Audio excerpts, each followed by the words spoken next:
Hi, this video will show you how to set up LUN error conditions using the SANBlaze VirtuaLUN in target mode.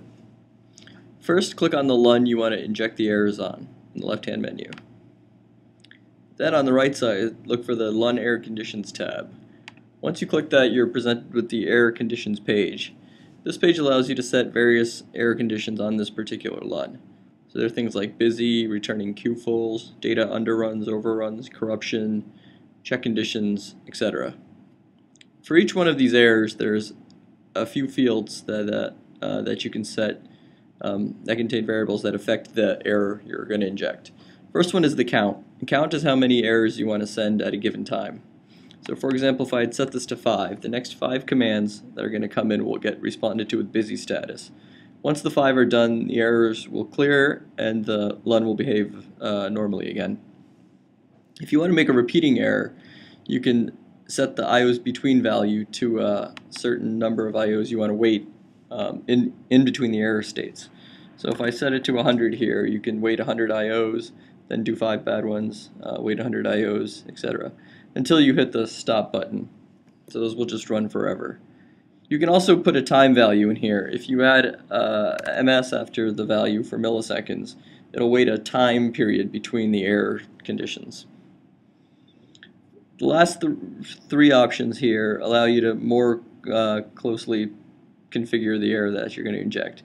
So the first one is the SCSI CDB opcode. So by default it'll inject the error on any command that comes in. However, you can specify a specific SCSI CDB for the error to act on. So for example, only read commands would get the error, but writes wouldn't. Or inquiry would get the error, and everything else would be okay. You can OR together multiple CDBs if you wanted to, just using this to-OR command. So if I want to OR CDB 12 and 2A, let's say, you can do that. You could OR up to 4 different CDBs. Same with the LBA. If you want to inject this on a specific block on a disk, you can put the LBA value in here. So if I put in 100, it would say only block 100 gets this error. You can also put in a range, so you can say anywhere between 100 and 2000. So anytime a block is accessed in that range, you can inject the error. This would simulate a bad sector or region on a drive. And again, you can also OR together multiple of these up to 4. Finally, delay is how long to wait before injecting the error.